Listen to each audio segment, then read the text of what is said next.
اللهم صل على سيدنا محمد يا رب صل وسلم دائما ابدا على حبيبي. اللہ تعالی ہمیں ایک نظر سے دیکھتے ہیں. ہم جب کسی سے ملاقات کرتے ہیں تو ہم اس سے ملاقات کے بعد یا دوستی سے پہلے بہت ساری چیزوں میں غور کرتے ہیں. آپ جب کسی سے کاروباری معاملہ کرنے کے لیے جائیں تو آپ اس کی اس صفت میں غور کرتے ہیں کہ یہ لین دین میں کیسا ہے. انسان کا جب بھی کسی سے کوئی معاملہ ہوتا ہے تو وہ اس کے اندر جو چھپی ہوئی صفات ہیں، اچھی خاصیتیں یا بری خاصیتیں، ان میں وہ تجسس کرتا ہے، غور کرتا ہے کہ یہ اچھا ہے یا برا ہے. تو اس کے لیے ہر آدمی کا الگ معیار ہے اور ہر کام کا ایک الگ معیار ہے. گپ شپ کے لیے دوستی لگانا چاہیں گے تو آپ اس شخص کے بارے میں یہ غور کریں گے کہ بات چیت میں، گپ شپ میں کیسا ہے. یہ کوئی ایسا آدمی ہے جو آپ اس کے ساتھ ٹائم پاس کرنا چاہ رہے ہیں دوستی کے لیے، دوستی کا مقصد ہے ٹائم پاس ہو، اور وہ بات ہی نہیں کرتا، تو آپ اس سے دوستی نہیں لگائیں گے. بعض لوگوں کو سنانے کا شوق ہوتا ہے کہ ہماری سنیں، بس ہم کسی کی نہ سنیں، تو وہ ایسے شخص کو دوست بنائیں گے جو سنتا ہو کم از کم. لیکن سنتا ہی نہ ہو تو پھر اس کو دوست نہیں بنایا جائے گا. تو جب بھی کسی سے کسی بھی کام کے سلسلے میں ملا جائے تو اس کے اندر جو بھی چھپی ہوئی صفات ہوتی ہیں اس میں ہم تجسس کرنے خود بخود لگ جاتے ہیں. یہ ہمارا دماغ اس میں آٹومیٹیکلی چلتا ہے، خود بخود چل رہا ہوتا ہے. یہ بھی دیکھتے ہیں کہ پیسے والا ہے یا غریب ہے، اس کا بھی بڑا اثر پڑتا ہے. بھی پوچھتے ہیں آپ کرتے کیا ہو؟ بھئی اگر ٹماٹر بیچتا ہے بیچارہ کوئی، یا گولے گنڈے کی کوئی دکان ہے اس کی، یا بریڈی ہے، تو انسان پھر اسی حساب سے اس سے بات چیت کرتا ہے. تو یہ تو ہماری سوچ ہے. سارا دن ہم لوگوں کے بارے میں سوچتے رہتے ہیں، یہ خوبصورت ہے، یہ بدصورت ہے، یہ ٹھگنا ہے، یہ لمبا ہے، یہ موٹا ہے، یہ دبلا ہے، یہ دولت مند ہے، یہ غریب ہے، یہ صحت مند ہے، یہ بیمار ہے، یہ خوش اخلاق ہے، یہ بد اخلاق ہے، یہ وعدے کا پکا ہے، یہ بے وفا ہے، اس کے سر پہ بال ہے، اس کے سر پہ بال نہیں ہیں، اگر بال ہیں تو قدرتی ہیں یا لگوائے ہیں. یہ سارا دن انہی انسان کی جو صفات ہیں نا، انہی میں ہر آدمی غور کرتا رہتا ہے. لیکن اللہ نے ان آیتوں میں جو میں نے ابھی تلاوت کی آپ کے سامنے، اللہ فرماتے ہیں میں انسان میں دو ہی چیزیں دیکھتا ہوں، اس کے علاوہ مجھے کسی چیز سے کوئی غرض نہیں ہے. اللہ یہ بھی نہیں دیکھتے کہ مرد ہے کہ عورت ہے، مہاجر ہے، پٹھان ہے، پنجابی ہے، انگریز ہے، جاپانی ہے، یہ بھی نہیں دیکھتے. قد کا اونچا ہے، قد کا چھوٹا ہے، سر پہ بال ہیں نہیں ہیں، خوشحال ہے، غریب ہے. اللہ کو ان چیزوں سے کوئی دلچسپی، بولتے کیوں نہیں بھائی، نہیں ہے. یہ جو قرآن میں جو آیتیں میں نے ابھی تلاوت کی ہیں، ان آیتوں میں اللہ نے فرمایا فَأَمَّا مَن طَغَىٰ. اما کا لفظ جو ہے نا قرآن میں، یہ بڑا زبردست لفظ ہے. اما کہتے ہیں جو عربی گرامر جانتے ہیں، مہما یکن شیء من الاشیاء، ایسا ہی ہے نا، کچھ صرف پڑھے ہوئے لوگ ہوں یہاں پہ. تو دیکھو ایک شرط اور جزا کا جملہ ہوتا ہے نا، شرط اور جزا. میں اس کو ذرا سمجھاتا ہوں, یہ عربی گرامر کا قاعدہ, پھر اس آیت کا ترجمے میں آپ کو مزہ آئے گا. کچھ گرامر سمجھ میں آئے گی تو اس آیت کا ترجمہ مزیدار ہوگا. پھر ہم جب کسی سے وعدہ کرتے ہیں کہ میں کل 2 بجے آپ سے ملاقات کروں گا, تو اس وعدے کو بعض دفعہ ہم کسی شرط کے ساتھ مشروط کر دیتے ہیں کہ اگر مجھے فرصت ملی تو کل میں 2 بجے آپ سے انڈا موڑ پہ ملاقات کروں گا. یہ اگر کے ساتھ ہے نا, اس کا مطلب 50% امکان ہے, 50% امکان نہیں ہے. لیکن اگر آپ اس کو یقین دلانا چاہتے ہو کہ میں آپ سے ملوں گا, تو پھر آپ کیا کہو گے؟ اگر مگر کا لفظ استعمال بول نہیں رہے یار, تو یہ تو نہیں ہے, اس میں کیا جا رہا ہے بولنا نہیں. آپ اگر مگر اف اگر وہ کیا ہے, اف اگر بٹ مگر واٹ میں نے کیا بچپن میں یاد کرتے تھے. اف اگر از ہے تو واٹ میں نے کیا. اچھا خیر, تو اس میں پھر ہم اگر مگر نہیں کریں گے, ہم یہ کہیں گے کہ میں آپ سے کل 2 بجے ملاقات کروں گا. تو آپ سمجھ جاؤ گے بھائی لازمی کرے گا. ایک طریقہ یہ ہوتا ہے کہ آپ لازمی کا لفظ بڑھا دو کہ میں آپ سے کل 2 بجے لازماً ملاقات کروں گا, تو اور ذرا کیا ہو گئی؟ تاکید. لیکن ایک طریقہ یہ ہوتا ہے کہ آپ یوں کہو کہ اگر کل سورج مشرق سے نکلا تو کل میں 2 بجے آپ سے ملاقات, بولو نا, کروں گا. اس میں اگر کا لفظ بتا رہا ہے کہ 50% چانس ہے, 50% چانس نہیں ہے. لیکن آگے جو شرط بیان کی جا رہی ہے وہ شرط اتنی یقینی ہے کہ اب نو کا آپشن آپ کے پاس, بولو نا, بچا ہی نہیں ہے.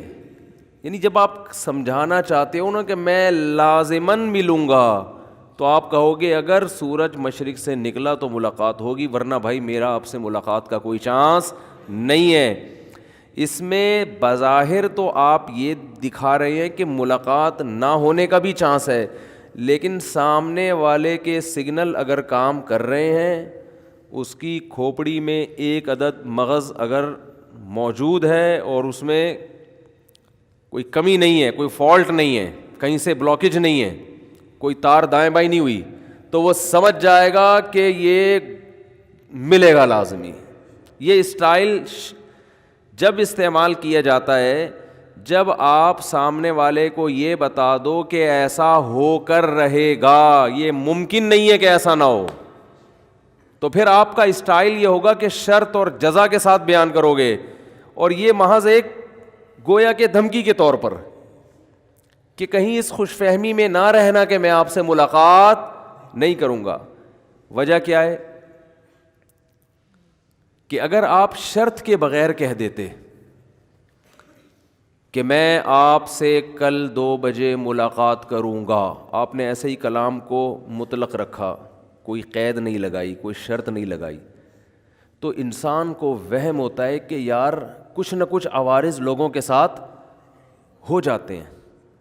تو شرط لگائی تو نہیں ہے, لیکن کچھ شرطیں آٹومیٹیکلی لگی ہوئی ہیں کہ اگر یہ ہو گیا, اگر یہ ہو گیا, اگر یہ ہو گیا تو میں ملوں گا, ورنہ نہیں ملوں گا. یہ لازمی خود بخود ہوتی ہیں. لیکن جب آپ اگر لگا کے اس شرط کو خود ہی ہائی لائٹ کر دو, تو آپ یہ بتانا چاہتے ہو کہ باقی جتنی شرطیں ہیں ان کی طرف اب تمہارا دماغ نہیں جانا چاہیے. میں جو شرط ہے نا وہ خود بتا رہا ہوں, وہ شرط یہ کہ سورج کل مشرق سے نکلے گا تو آؤں گا, ورنہ نہیں آؤں گا. تو اس میں آپ نے سامنے والے کو یہ میسج دے دیا, یہ پیغام دے دیا کہ تمہارے ذہن میں جو وہم پیدا ہو رہا ہے کہ اگر کل مجھے ٹائم ملا, اگر کل میری صحت ٹھیک ہوئی, تو ان تمام اگر مگر کو ہٹا کے بس ایک اگر لگا دو, سورج مشرق سے نکلا اور وہ لازمی نکلے گا, لہذا ہم بھی آئے گا لازمی. بات آ رہی ہے سمجھ میں؟ لیکن ابھی سمجھ میں نہیں آئی بات. قرآن نے یہ نہیں کہا, جو قرآن دعویٰ کر رہا ہے نا, قرآن دعویٰ کیا کر رہا ہے پہلے میں وہ بتا دوں. قرآن کہہ رہا ہے کہ اللہ انسان کے بارے میں بس 2 صفات دیکھتے ہیں اس کی. 2 صفات. وہ صفات کیا ہیں؟ من طغا، نافرمان کون ہے، کون نہ مان کے چلتا ہے، نہیں مان کے چل رہا،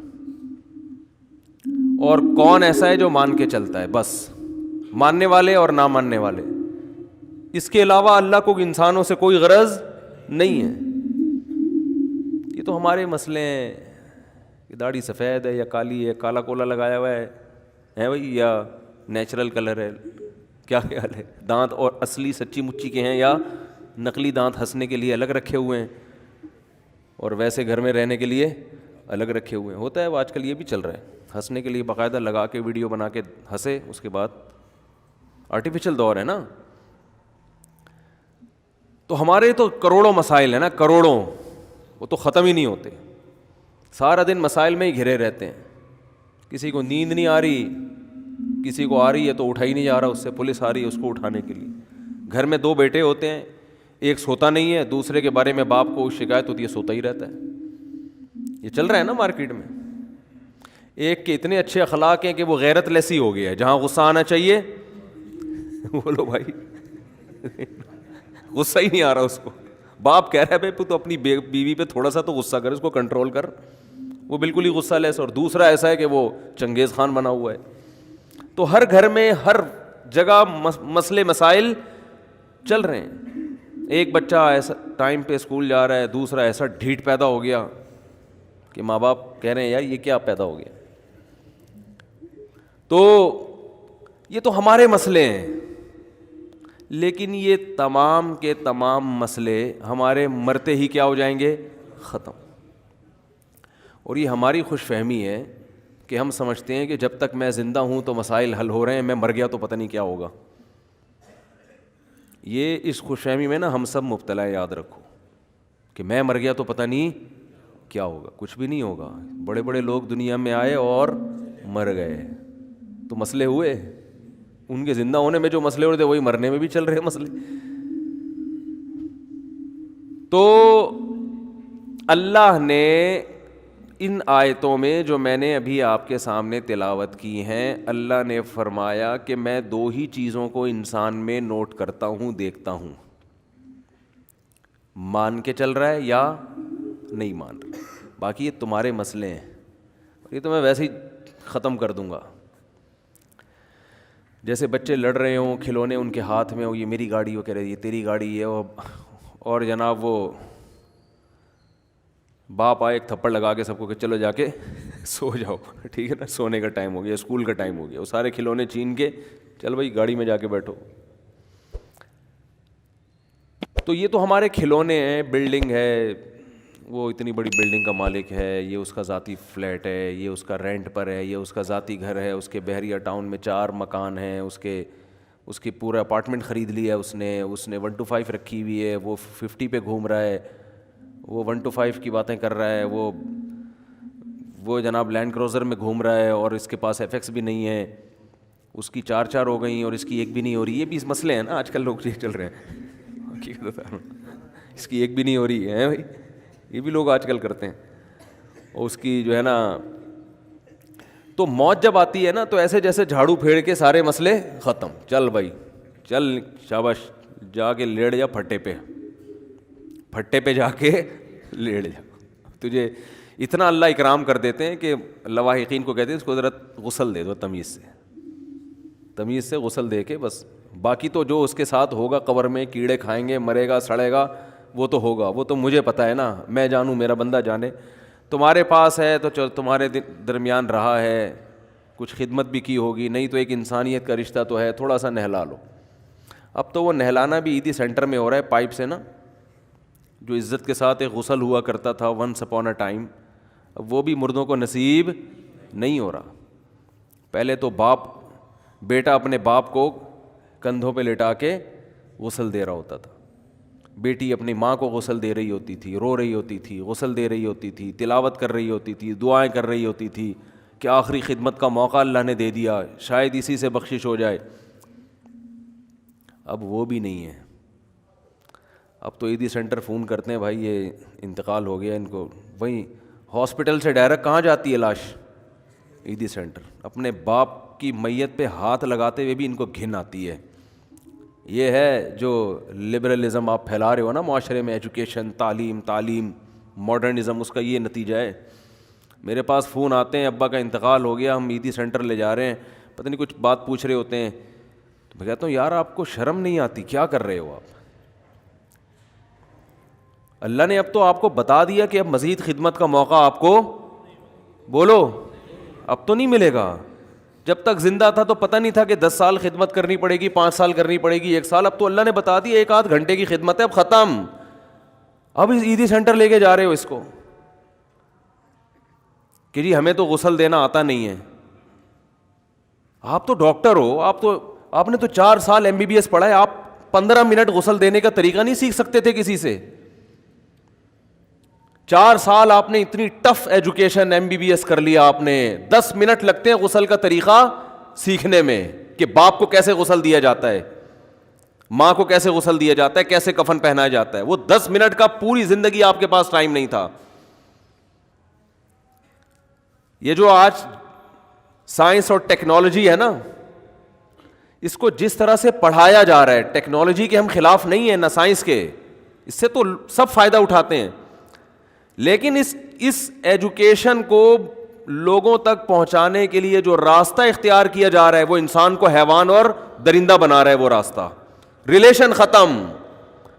دیکھو میڈیکل سائنس انسان کو ایک جانور کی حیثیت سے دیکھتی ہے. گدھے کی بھی 2 آنکھیں ہوتی ہیں, انسان کی بھی ہوتی ہیں. گدھا بھی کھاتا ہے, انسان بھی کھاتا ہے. گدھے کی بھی نسل بڑھتی ہے, انسان کی بھی بڑھتی ہے. میڈیکل سائنس کی نظر میں انسان میں, گدھے میں, گھوڑے میں, کتے میں کوئی فرق نہیں ہے, اس لیے کہ وہ بھی سسٹم اندر کا تھوڑا تھوڑا فرق ہے سب کا. کچھ گوشت خور ہے, کچھ سبزی خور ہے, کچھ دونوں بن مانس دونوں چیزیں کھاتا ہے. بندر سب کچھ کھا لیتا ہے. انسان کو انسان بنانے کے لیے میڈیکل سائنس کی تعلیم کافی نہیں ہے. انسان کو انسان بنانے کے لیے وحی کی تعلیم ضروری ہے, قرآن و سنت کی تعلیم ضروری ہے, مذہب کی تعلیم ضروری ہے, خدائی تعلیم ضروری ہے, جو اللہ نے لاکھوں ہزاروں پیغمبروں پر نازل کی. آپ اگر پیغمبروں سے رشتہ ختم کر دو گے, آپ میں اور گدھے میں فرق ختم ہو جائے گا. گدھے کا بھی پتہ نہیں ہوتا میرا باپ کون ہے, میری ماں کون ہے, پتہ ہوتا ہے گدھے کو. تبھی تو قرآن کہہ رہا ہے الذین کفروا یأکلون ویتمتعون کما تأکل الانعام. جو خدا کے منکر ہیں, جو خدائی تعلیمات کو نہیں مانتے, وہ ایسے کھاتے ہیں اور ایسے دنیا کی نعمتوں سے لطف اندوز ہوتے ہیں جیسے چوپائے اور جانور. آپ کہہ سکتے ہو اللہ ایسے تو نہیں کھاتے, گدھا تو کھڑے ہو کر کھاتا ہے, کافر تو آرام سے بیٹھ کے کھاتا ہے, اور چوپائے تو چلتے پھرتے کھاتے ہیں, اور یہ تو چھری کانٹوں سے کھاتے ہیں. بڑے ڈیسنٹ طریقے سے 3 پیس سوٹ میں بیٹھ کے میز کرسی پہ, اور پلیٹ پہلے صاف ہوگی, اس کے بعد صاف ہوگی, ہاتھ صاف ہوں گے. یہ تو بڑے تمیز سے کھاتا ہے انسان. تمیز سے تو کھا رہا ہے, لیکن گدھے کا جو کھانے سے ویژن ہے, انسان کا ویژن بھی, بولو بھائی, وہی ہے کہ کھانے سے مطلب ہے, کھلانے والے سے مطلب نہیں ہے. بہت مشکل ہے, بہت مشکل. کھانے سے مطلب ہوتا ہے جانور کو, کھلانے والے سے مطلب نہیں ہوتا. تو جو غیر مسلم ہے اس کو بھی کھانے سے مطلب ہے کہ کیا کھا رہا ہوں, کھلانے والے سے مطلب نہیں ہے. وہ ایک کھلانے والا وہ ہے جو کھلانے کا سبب بن رہا ہے, وہ اصل کھلانے والا نہیں ہوتا. کھلانے والا وہ ہے جو خوراک کا انتظام کر رہا ہے. آپ کسی جنگل میں پڑے ہوئے ہو, بھوک لگ رہی ہے, آپ کو خطرہ ہے کہ میں مر جاؤں گا, کوئی دور دور تک ہوٹل نہیں ہے, قحط کا ایک سماں ہے,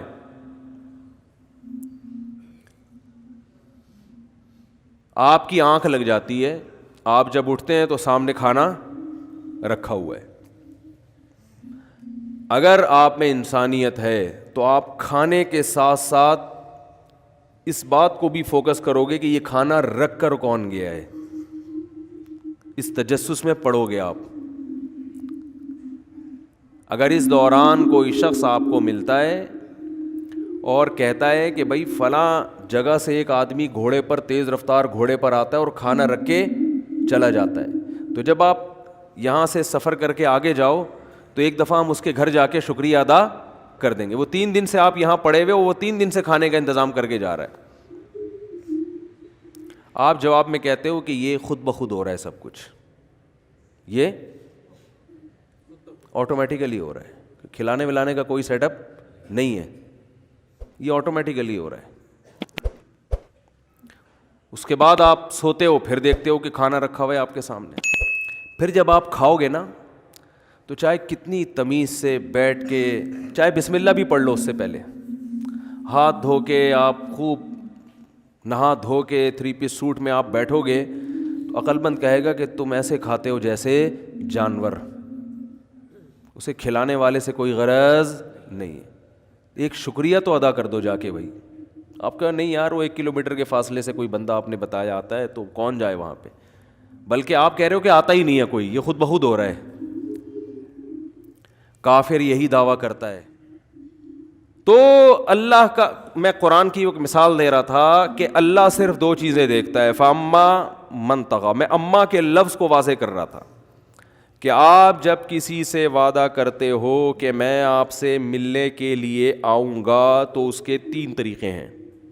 پہلا، آپ کہتے ہو کل میں 2 بجے بولو ملاقات کروں گا. دوسرا، آپ یہ کہتے ہو کہ اگر میری طبیعت ٹھیک رہی، اگر مجھے ٹائم ملا تو کل میں 2 بجے آپ کے پاس آؤں گا. تیسرا طریقہ یہ ہے کہ آپ کہتے ہو کہ میں لازماً آپ کے پاس آؤں گا، اس سے اور تاکید ہو گئی.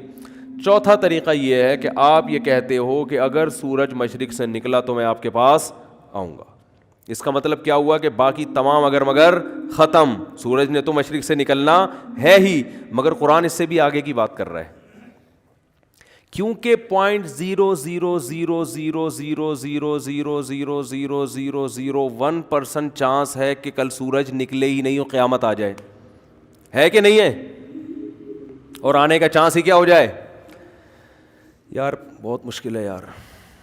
تو اللہ نے قرآن میں کیا فرمایا، ہم جب کسی سے ملاقات کے وقت کہتے ہیں کہ اگر سورج مشرق سے نکلا، تو میں عرض کر رہا تھا اس کا بھی 0.0000000 میں کروڑوں زیرو لگا دو، آگے 1 لگاؤ، اتنا امکان ہے کہ سورج مشرق سے نہ نکلے ہی نہیں، یا مغرب سے نکل جائے تو قیامت کی ایک علامت ہے کہ ایک دن ایسا بھی آئے گا کہ ایک دن کے لیے سورج مغرب سے نکلے گا.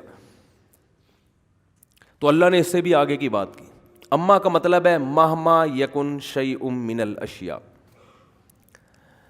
اگر کے ساتھ سورج مشرق سے نکلا یہ نہیں لگایا. اگر کے ساتھ ایک آدمی کہہ رہا ہے کسی سے کہ اگر سورج مشرق سے نکلا تو میں کل آؤں گا، امکان ہے نہ نکلے. اگر میری صحت ٹھیک رہی آؤں گا، امکان ہے صحت ٹھیک نہ رہے. اگر یہ دنیا قائم رہی تو میں کل آؤں گا، امکان ہے کہ دنیا تباہ ہو جائے. ایک شرط یہ ہوتی ہے کہ اگر دنیا میں کوئی بھی کام ہوا، اگر کچھ بھی ہوا تو یہ کام ہوگا. شرط میں اتنا عموم پیدا کر دو کہ کچھ مہما یکن شیء من الاشیاء، دنیا میں جتنے بھی کروڑوں اربوں کام ہے نا، کھربوں کام، ان میں سے ایک کام بھی اگر ہو گیا تو یہ لازمی ہوگا. کیا مطلب؟ اب اس میں نو کا آپشن ختم ہو گیا. دنیا میں کچھ نہ کچھ تو کسی بھی ٹائم پہ ہوتا ہے کہ نہیں ہوتا. کائنات تباہ ہو گئی تو یہ بھی تو کچھ ہوا کہ نہیں ہوا. کائنات نہیں تباہ ہوئی تو یہ بھی کچھ ہوا کہ نہیں ہوا. تو اللہ نے شرط لگائی فاما من طغا، جس نے نافرمانی کی، وآثر الحیات الدنیا. نافرمانی میں ہر ایک کی اپنی ڈیفینیشن ہے. ہر آدمی نے اپنے آپ کا ایک الگ مذہب بنایا ہوا ہے، اور وہ نافرمانی کر کے بھی کہتا ہے کہ میں خدا کا فرما بردار. لہذا اللہ نے نافرمانی کو ڈیفائن کیا ہے کہ نافرمانی کی ڈیفینیشن کیا ہے. آثر الحیات الدنیا، جہاں دنیا اور آخرت کا ٹکراؤ ہوا اس نے آخرت کو برباد کر کے کس کو فوکس کیا؟ دنیا کو. اٹ از کالڈ نافرمانی، اٹ از کالڈ طغیان. کیا انداز ہے قرآن کا. ورنہ آپ کسی کو بتائیں نا کہ تم یہ تو غلط کر رہے ہو, اس نے کہا غلط کیا, میں کسی کا دل تھوڑی دکھا رہا ہوں. بعض لوگوں نے نیکی کی تعریف یہ کی ہے کسی کا دل نہ دکھانا, یہ نہیں کیا, حالانکہ بعض دفعہ کسی کا دل دکھانا عبادت بن جاتا ہے. ایک سودی بینک میں جاب کرنے والا جس کی سودی آمدن ہو, وہ آپ کو چائے پلائے اور آپ چائے پلانے سے انکار کر دو کہ آپ کی آمدن کیا ہے, ادھر توجہ, ناجائز ہے, تو دل دکھے گا کہ نہیں دکھے گا اس کا. لیکن یہاں دل آزاری کیا ہے, ثواب بن جائے گی, کیونکہ یہ کس کے لیے کر رہے ہو. حضرت ابراہیم علیہ السلام نے جب اپنے باپ کو کہا کہ میں ان بتوں کی عبادت نہیں کروں گا, تو باپ کا دل دکھا کہ نہیں دکھا, اتنا دکھا, لأرجمنک اے ابراہیم, میں تجھے پتھروں سے مار کے ہلاک کر دوں گا, وہجرنی ملیا, مجھے چھوڑ کے چلا جائے یہاں سے. دل دکھا کہ نہیں دکھا.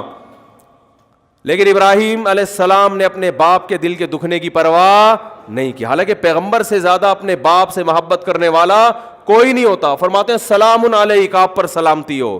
باپ سے بد کلامی نہیں کر رہے, بدتمیزی نہیں کر رہے.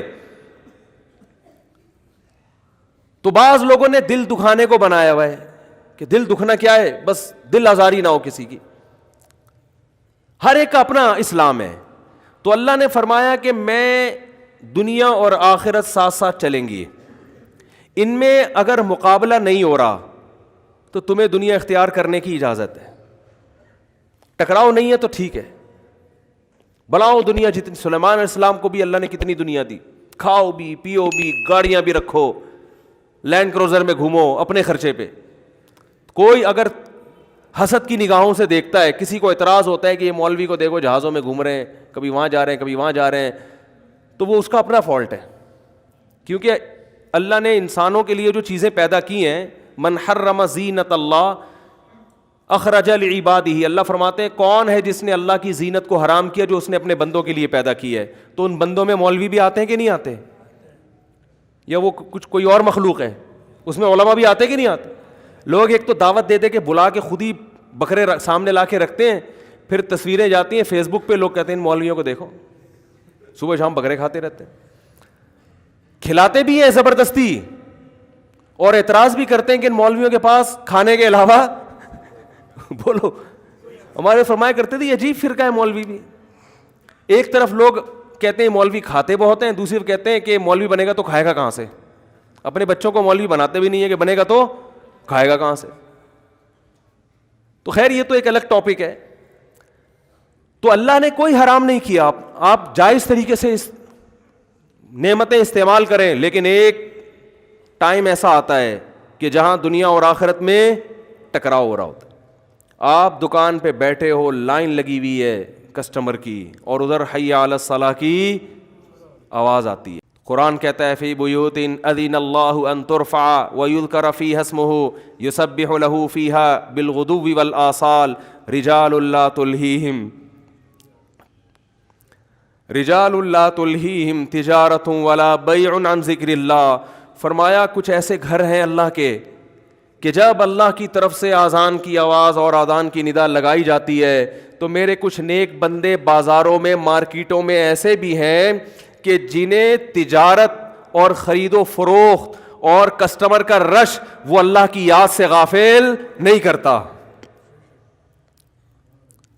اس کا مطلب اللہ, آپ تو کسٹمر کو دیکھ رہے ہو ہے بھائی, اذان کے وقت آپ دیکھ رہے ہو کس کی دکان پہ کتنا رش ہے, کون سی چیز کہاں زیادہ سستی ملے گی. اللہ یہ نہیں دیکھ رہا, اللہ دیکھ رہا ہے کہ جب حی علی الصلاۃ کی ندا ہوتی ہے کون دکان کا شٹر گرا کے مجھے سجدہ کرنے کی طرف دوڑتا ہے اور کون نہیں دوڑتا. اللہ یہ دیکھ رہا ہے. ہم کچھ اور دیکھ رہے ہیں, اس مارکیٹ میں کون سی چیز سستی کون سی مہنگی, مارکیٹ کے ریٹ کیا ہیں, فلاں کپڑا کہاں سے ملے گا, یہ ڈیزائن کہاں سے ملے گا, کس کی تجارت اچھی, کون بیچارہ دکان میں سارا دن بیٹھ کے مکھیاں مارتا ہے, کون بزنس کر رہا ہے. یہ ہمارے ہیڈک ہے.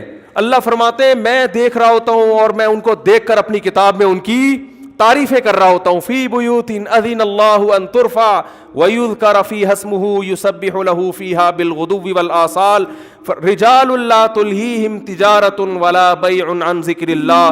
فرمائے ان گھروں میں ایسے لوگ آتے ہیں جن کو مارکیٹوں کا جو رش ہے اور کاروبار کی جو گہما گہمی ہے وہ ان کو میری نماز سے غافل نہیں کرتی, اور صبح اور شام وہ یاد کرتے ہیں مجھے. 24 گھنٹے میں ایک دفعہ نہیں, صبح کے وقتوں میں بھی آئیں گے جن میں فجر ظہر کی نماز ہے, اور شام کے وقتوں میں بھی آئیں گے جن میں عصر مغرب اور عشاء کی نماز ہے. کیوں آتے ہیں؟ سوال پیدا ہوتا ہے, اللہ یہ کیوں آتے ہیں؟ اتنا بزنس چھوڑ کر, اپنا کاروبار چھوڑ کر, لوگ کسٹمر کو تلاش کرنے کے لیے لوگ ترستے ہیں, اور یہ بھیڑ چھوڑ کر دکان بند کر کے کہاں جاتے ہیں؟ مجھے سجدہ کرنے کے لیے.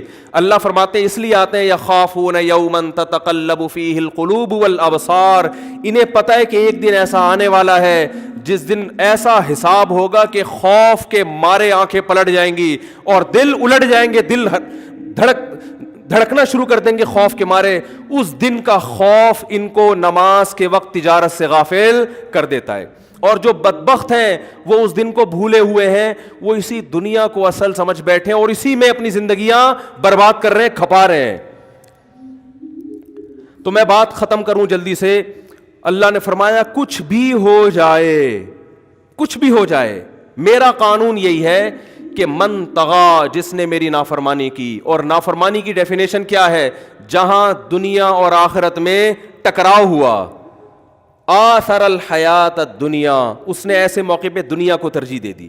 جہاں ٹکراؤ نہیں ہو رہا وہاں سب دین پر عمل کرتے ہیں, وہاں تو سب دین پر عمل کرتے ہیں. عید منائی جاتی ہے, لبرل مسلمان بھی مناتے ہیں اور عام مسلمان بھی, کیونکہ وہاں دنیا ضائع, بولو نا, نہیں ہو رہی. افطاری سنت ہے یا نہیں ہے؟ سارے دسترخوان پہ آ کے بیٹھتے ہیں کہ نہیں بیٹھتے اس سنت کو پوری کرنے کے لیے؟ کیونکہ یہاں دین آخرت سے بولتے کیوں نہیں بھائی؟ نہیں ٹکرا رہی ہے. ٹکراؤ تھوڑی ہو رہا ہے یہاں پہ, یہاں کچھ جا تھوڑی رہا ہے آپ کا. عید منانے میں کچھ بھی نہیں جا رہا. عقیقہ بھی لوگ کرتے ہیں, نہ کہ کریں تو کھاتے سب ہیں عقیقہ. ولیمے کی دعوت پر لبیک سب کہتے ہیں, کیونکہ سنت بھی ہے دعوت قبول کرنا, اور فری میں کھانے کو مل بھی رہا ہے. لیکن اللہ فرماتے ہیں کہ ایسے لوگ جنہوں نے جب دنیا اور آخرت کا ٹکراؤ ہوا, آثر الحیات الدنیا, اس موقع پر دنیا کو ترجیح دے دی اس نے, فإن الجحیم ہی المأویٰ, تو آخرت میں میرے پاس اس کے لیے کوئی ٹھکانہ نہیں ہے. اسے میں کہوں گا تمتعوا, مزے اڑاؤ, فإن مصیرکم الی النار, آنا تم نے جہنم کی آگ کی طرف ہے. اور آگے فرمایا وَأَمَّا, یہاں بھی وہی انداز ہے, کچھ بھی ہو جائے. کچھ بھی ہو جائے کا مطلب سمجھتے ہیں نا, یہ تمہارے ہیڈ ایک ہیں, یہ بھی ہو گیا, وہ بھی ہو گیا, اس کی شادی ہو گئی, اس کی نہیں ہوئی, اس کی 4 ہو گئی, اس کی 1 بھی نہیں ہوئی, اس کے بچے نہیں ہو رہے, اس کے ہو گئے, اس کی لائن لگی ہوئی ہے, میرا 1 بھی نہیں ہو رہا, وغیرہ وغیرہ ہوتا ہے نا. یہ اللہ فرماتے ہیں مہما, یہ کچھ بھی ہو جائے, یہ سب چیزیں تمہارے لیے امپورٹنٹ ہوں گی. یہ سب کس کے لیے ہیں؟ یہ تمہارے. اس کا کاروبار چل رہا ہے, اس کا نہیں چل رہا, وہ سڑک پہ سوتا ہے, وہ ایئر کنڈیشن روم میں سوتا ہے, گدوں پہ سوتا ہے, اس کی شکل اچھی ہے, اس کی صحت خراب ہے, یہ ہے وہ ہے. اللہ فرماتے ہیں یہ سب تمہارے مسائل ہیں, کچھ بھی ہو جائے. من خاف مقام ربہ, میں یہ دیکھتا ہوں کہ کون ہے جو میرے سامنے کھڑے ہونے کے دن سے ڈرتا ہے. اسے یہ احساس ہے کہ ایک دن خدا کے سامنے کھڑے ہونا ہے. اور کتنا احساس, تھوڑا احساس تو ہر ایک کو ہوتا ہے, تھوڑا احساس تو, وہ تو کافر جو خدا کے منکر ہے نا, تھوڑا سا وہم ان کو بھی ہوتا ہے کہ ایسا نہ ہو کہ آخرت ہو جائے. فرمایا اتنا احساس, وَنَهَى النَّفْسَ عَنِ الْهَوَىٰ, کہ اپنے آپ کو ناجائز خواہشوں سے وہ روک لے. کیا انداز ہے قرآن کا. یہ نہیں کہا کہ اتنا احساس کہ اپنی تمام خواہشات کا گلا گھونٹ دے وہ, نا نا نا نا نا نا, پھر تو بھائی سب کے لیے زندگی گزارنا ناممکن. حلال خواہشات نہیں. نہى النفس عن الهوى, اپنے آپ کو, الہوا الف لام عہد کا ہے, کہ اپنے آپ کو ان مخصوص خواہشات سے روک لے جو میں نے حرام کی ہیں. فإن الجنت ہی المأویٰ, فرمایا جنت کے باغات اس کا ٹھکانہ ہے. کیا مطلب؟ جنت کی ڈیفینیشن کیا ہے؟ لکم فیہا ما تشتہی انفسکم, تم نے اپنی خواہشات کو میرے لیے قربان کیا, تو ایسی جگہ اللہ نے بنائی ہے جہاں خواہشات پوری ہونے کے علاوہ کوئی کام نہیں ہے. وہاں اس کا نام ہی خواہشات کے پوری ہونے کی جگہ ہے. تو بھائی اس دن کے آنے سے پہلے پہلے اپنے بارے میں جہاں ہم نے اتنی چیزیں سوچی ہوئی ہیں کہ میری صحت کیسی ہے, میرے دانت کیسے ہیں, میرے کپڑے کیسے ہیں, میری بیگم کیسی ہے, میرا میاں کیسا ہے, میرے ابا کیسے ہیں, میرے کاروبار کیسا ہے, میرے پاس کتنی جائیدادیں ہیں, وہاں تھوڑا سا اپنے بارے میں یہ بھی سوچ لیں کہ میں فرما برداروں کی فہرست میں ہوں یا نافرمانوں کی, میں جنت کی طرف جا رہا ہوں یا جہنم کی طرف. اس کو سب سے پہلے فوکس کرنا ہے. جیسے میں نے عرض کیا تھا نا کہ ہم جب پیسہ خرچ کرتے ہیں تو ہم کہتے ہیں بہت سے ضروری کام ہیں وہ نمٹ جائیں تو پھر فی سبیل اللہ اتنا اماؤنٹ خرچ کریں گے. یہ نہیں پتا کہ آخرت کے لیے اتنا اماؤنٹ کرنا بھی ضروری کاموں میں داخل ہے, وہ سب سے پہلے ہے. بلکہ کیونکہ جن ضروری کاموں کو آپ ضروری سمجھ رہے ہو ان کے پورا کر سکو گے نہیں کر سکو گے, زندگی مہلت ملے گی نہیں ملے گی آپ کو نہیں پتا. لیکن جو ضروری کام اللہ اس کے رسول آپ کو بتا رہے ہیں صدقہ اور خیرات کا, وہ کسی بھی وقت موت آ سکتی ہے اور اس ضروری کام کا موقع آپ کے ہاتھ سے ضائع ہو سکتا ہے. اور آپ کی پھر جو موت کے وقت کنڈیشن ہوگی, قرآن کہتا ہے انسان کہے گا کہ اخرنی الی اجل قریب, ہے اللہ تھوڑی دیر کے لیے مہلت دے دے, فاصدقا مجھے زندگی مل جائے تاکہ میں صدقہ کروں. میں اتنا اماؤنٹ تو میں تو مدرسہ بنانا چاہتا تھا, میں تو اتنے اماؤنٹ سے ایک مسجد بنانا چاہتا تھا, مجھے ٹائم نہیں ملا. اللہ فرماتے ہیں کہ مرتے وقت کہے گا کہ اللہ تھوڑی سی مہلت دے دے. اللہ فرماتے ہیں وَلَن يُؤَخِّرَ اللَّهُ نَفْسًا إِذَا جَاءَ أَجَلُهَا, اللہ کا قاعدہ ہے کہ جب موت کا وقت آ جاتا ہے ہرگز اللہ کسی کو مہلت نہیں دیتا. تو بھائی اپنے بارے میں میری بھی ذمہ داری, آپ کی بھی ذمہ داری کہ ہم اپنے آپ کو پرکھیں کہ ہم باقی چیزوں کو تو بہت فوکس کر رہے ہیں, صحت کے حوالے سے بھی, اور سب سے زیادہ تو دولت اور کاروبار کو فوکس کیا جاتا ہے. صحت کو بھی دوسرے درجے میں رکھا ہوا ہے لوگوں نے. پیسہ ہے تو بھلے کوئی فرق نہیں پڑتا, بیمار بھی ہو کوئی بات نہیں, پیسے والا ہے. غریب آدمی صحت مند ہے تو غریب ہے, کیا فائدہ صحت کا, حالانکہ صحت پیسے سے بڑی نعمت ہے. لیکن پیسے کو فوکس کیا جا رہا ہے, نہ سونے کا ٹائم نہ جاگنے کا وہ کوئی شیڈول ہے. تو اس لیے اپنے بارے میں ہمیں کیا کرنا چاہیے, محاسبہ. ہمارے فرمایا کرتے تھے, بس آخری بات, کہ موقع پہ اگر اللہ یاد آ جائے تو اس کا مطلب آپ اللہ کو یاد رکھتے ہیں. موقع کیا, جب بھی ناجائز کام آئے اس وقت اللہ یاد آ جائے کہ خدا نے اس پہ پابندی لگائی ہے.